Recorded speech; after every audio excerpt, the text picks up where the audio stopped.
Morning class Shri Deepchand Chaudhary महाविद्यालय से मैं आज आपके सामने बीए थर्ड सेमेस्टर में जो हमारा टॉपिक है वो है अभिवृत्ति परिवर्तन के निर्धारण। यानी कि हम जो एटीट्यूड जब हम चेंज होता है किसी का एटीट्यूड, तो आप जानते ही हैं एटीट्यूड का सिंपल सा मीनिंग होता है कि जब कोई ऐसा व्यवहार किया जाता है जो किसी दूसरे व्यक्ति के व्यवहार से प्रभावित होकर आप करते हैं, तो आप इसका मतलब है कि आप एटीट्यूड उन चीज़ों को दिखा रहे हैं। ठीक है, तो यहाँ पे बात क्या हो रही है कि एटीट्यूड चेंज कैसे होता है, क्या कारण होते हैं कि जिन कारणों की वजह से एटीट्यूड में परिवर्तन देखने को मिलता है। यानी कि निर्धारक जानने हमें कि एटीट्यूड को परिवर्तन करने में कौन सी चीज़ें अपना अहम रोल प्ले करती हैं। तो पहला पॉइंट है अभिवृत्तियों की विशेषताएं। तो अभिवृत्तियों की विशेषताएं, इसका मतलब सिंपल सा है कि जैसे मान के चलिए अगर किसी की अभिवृत्ति है यानी कि एटीट्यूड है, तो उसमें कुछ क्वालिटीज होती हैं, जैसे है प्रबलता। ठीक है, प्रबलता मतलब जब कोई चीज़ बिल्कुल स्ट्रॉन्ग फॉर्म में हो, चाहे वो कम हो या ज़्यादा हो, लेकिन स्ट्रॉन्ग हो, यानी कि अच्छी हो या बुरी फीलिंग हो। अगर हम किसी व्यक्ति के प्रति बहुत अच्छी भावना अंदर रखते हैं तो यानी कि प्रबल भावना कैसी है, पॉजिटिव, और अगर नहीं रखते हैं अच्छी तो नेगेटिव है। ठीक है, नेक्स्ट है संगति। तो संगति का मतलब क्या हुआ कि जो भी एटीट्यूड हमारा है, ऐसा तो है नहीं है कि केवल आज रहेगा कल हम बदल देंगे। एटीट्यूड बनता भले ही लर्निंग से है, सीखने के बाद ही, लेकिन धीमे धीमे हम उसको बदल भी सकते हैं। तो बदलने के लिए भी समय लगता है, एकाएक से नहीं होता है कि पहली बार में सामने वाले ने अगर आपके प्रति बिहेवियर चेंज कर दिया तो आपने भी तुरंत एटीट्यूड बदल लिया। आप थोड़ा सा लॉजिक उसमें यूज करते हो कि आखिरकार ये सब हो क्यों रहा है। अगला है अंतर संबंधता। अंतर संबंधता मतलब दो व्यक्तियों के बीच में किस प्रकार के संबंध हैं, वो संबंध ही डिसाइड करता है कि उनका जो एटीट्यूड है वो परिवर्तन होगा जल्दी या जल्दी नहीं होगा। ठीक है, तो ये वही डिसाइड करते हैं।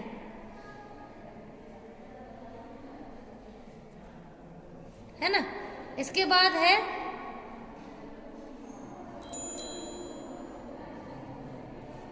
सेकेंड हेडिंग समूह संबंध। तो समूह संबंध का मतलब क्या है कि जब हम लोग एटीट्यूड का निर्माण करते हैं तो आपको पता ही होगा कि जैसे जो लोग जितने क्लोज होते हैं हमारा जो एटीट्यूड है उन व्यक्तियों के प्रति उतना ही पॉजिटिव बनता है, और जो लोग हमें नापसंद होते हैं, पसंद नहीं होते हैं, तो उनके प्रति हमारा एटीट्यूड थोड़ा सा क्या बनता है, नेगेटिव बनता है। ठीक है, तो क्या होता है कि हमारा जो एटीट्यूड है वो संबंधों पर भी डिपेंड करता है। अगर मान लीजिए हमारे मन में किसी व्यक्ति के प्रति उतनी ज़्यादा डीप इमोशन नहीं है, नॉर्मल से है, तो हमारा एटीट्यूड जल्दी चेंज हो सकता है। लेकिन अगर मान लीजिए बहुत डीप इमोशन है, एटीट्यूड चेंज होने में बहुत सारा समय लगता है। जब हमें पूरी तरीके से यकीन हो जाता है कि अब हमें अपने एटीट्यूड में परिवर्तन कर लेना चाहिए क्योंकि उससे कोई फायदा नहीं हो रहा है, तो फिर हम एटीट्यूड में परिवर्तन कर लेते हैं। ठीक है, तो रिलेशनशिप की क्लोजनेस और नियरनेस पर डिपेंड करता है कि वो रिश्ता में जो एटीट्यूड चेंज है वो कितनी समय में होगी। अगर क्लोज होगा तो समय ज़्यादा लगेगा, अगर मतलब वैसे होगा कम बॉन्डिंग होगी, डिस्टेंस रिलेशनशिप होगा तो थोड़ा जल्दी आपका जो एटीट्यूड है वो चेंज हो जाएगा। नेक्स्ट है नव समूह संबंध। तो आप जानते हो कि जब हम लोग कोई नए समूह या नए लोगों से संबंध स्थापित करते हैं, चाहे वो कोई भी रिलेशनशिप हो, कैसा भी रिलेशनशिप हो, धीमे धीमे जब हम लोग उस रिलेशनशिप को बिल्डअप करना शुरू करते हैं, तो वो जो बिल्डअप होता है उसमें हम एटीट्यूड कैसे बनते हैं, हमारे रोज उसके जो अनुभव होते हैं, सामने वाला व्यक्ति उसे कैसे ट्रीट कर रहा है, उससे कैसे बात करता है, उसे क्या समझता है, उसकी लाइफ में क्या वैल्यू है, ये सब चीज़ें जब वो रोज़मर्रा की लाइफ में एक्सपीरियंस करने लगता है तो धीमे धीमे उसको जो है वो अनुभव होने लगता है कि वास्तव में उसकी फैमिली के प्रति या फिर उसके जो लाइफ में लोग हैं उनके प्रति जो नए रिलेशनशिप बन रहे हैं उसमें उसका एटीट्यूड कैसा होना चाहिए, पॉजिटिव होना चाहिए या फिर नेगेटिव होना चाहिए। ठीक है, नेक्स्ट है वाद्य संपर्क। तो वाद्य संपर्क आप जानते हो, अगर हमसे किसी से कहा जाए कि आपको उस व्यक्ति से दूर रहे, आपको उससे संपर्क नहीं बनाना है, यानी कि आपके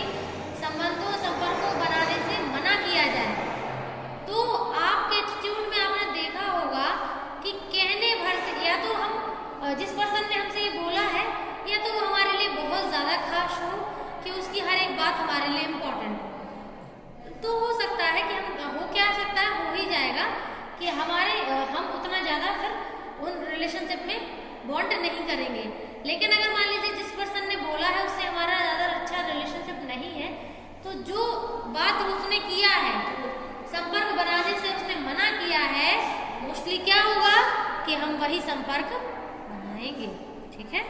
नेक्स्ट है अपेक्षित भूमिका निर्वाह। ठीक है, इसको बोलते हैं रिक्वायर्ड रोल प्लेइंग। तो आप जानते हो, जैसे कहते हैं कि ताली कभी एक हाथ से नहीं बजती। इसका मतलब अगर कोई एटीट्यूड किसी का बदल रहा है तो केवल एक व्यक्ति उसका कारण नहीं होता है बेटा। हमेशा एटीट्यूड बदलने में सामने वाले पर्सन का भी बहुत अहम रोल प्ले होता है। ठीक है, सामने वाला जो व्यक्ति होता है वो बहुत ही इम्पोर्टेंट रोल प्ले करता है दूसरे के एटीट्यूड को चेंज कराने में। एकाएक से कोई एटीट्यूड चेंज नहीं होता और दूसरा अपनी मर्जी से भी नहीं होता है, या तो उसका कोई ना कोई रीजन होता है। मोस्टली जो सामने वाला पर्सन है, जैसे कहते हैं ना कि अगर एक रिलेशनशिप में 4 लोग हैं या 2 लोग हैं तो उन दोनों लोगों का बराबर रोल उसमें अभिनय होना चाहिए, उन सबको बराबर बराबर उसमें काम देना चाहिए, तभी वो काम हो पाएगा।